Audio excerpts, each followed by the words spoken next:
Mr. Shevchevich, sir, the fact that today, while we are speaking about moving forward, all eyes are on one very important aspect, and that is, in this conflict-ridden era and world, how is the world going to look at and solve the Russia-Ukraine conflict of war? All eyes on the Zelensky-Trump meet in Washington, D.C., but the bigger question over here is about the deals that are being now looked into with regards to rare earth minerals. How is Europe looking at it? Is everybody scrambling for the rare earth resources in Ukraine, and has everyone forgotten that there is a war to win?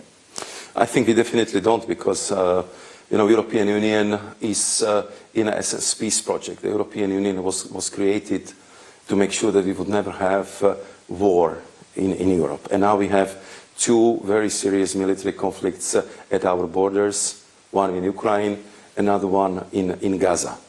And that was something which I, to be honest, didn't expect at all just a few years ago.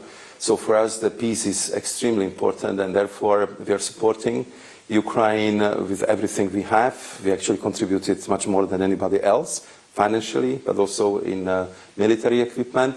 And what is important for us is that we have just and lasting peace. So if President Trump would contribute to the cessation of violence, and if the US administration would work with us, and especially with Ukraine, because that will be their peace to agree upon, we will do our utmost to make sure that that peace will be durable, that we will not have the military conflict a few months or few years later, because we as a major economy are paying enormous price by having that conflict at our doorstep. So I think that we have simply to look at the reality of the current situation and do collectively our utmost to make sure that the peace is fair, is just, and is lasting.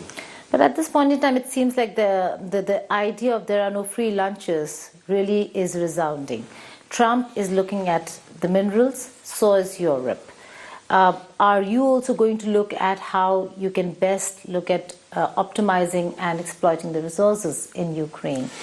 And what do you make of the $500 million resources deal between US and Ukraine? I have to say that if it comes to the peace in Ukraine, we are definitely not transactional. I mean, I'm from the neighboring country, from Slovakia, and I can tell you that until today, I remember vividly to see literally the millions. At one point, it was more than 10 million Ukrainian refugees, especially the women and children, and how all the neighboring countries, including Slovakia, have been opening their homes, the hospitals, the schools, providing the jobs for these people, and how these people been thankful. So from our side, it's just a pure solidarity. We are not looking for any transactional advantages. And as a coincidence, I remember how we've been dealing with the critical raw materials, because it was well before the war, but we actually signed the MOU on critical minerals, but the goal was a little bit different. That we work together, we would invest, and we would have, of course, the joint benefit from such exploration. And this is actually the offer which we are proposing to all countries. I believe that, of course, India would be one of them. We want to create local value added, we want to create local jobs, we want to make sure that there is also a local value chain behind it, and that it's our joint project from which both of us would benefit.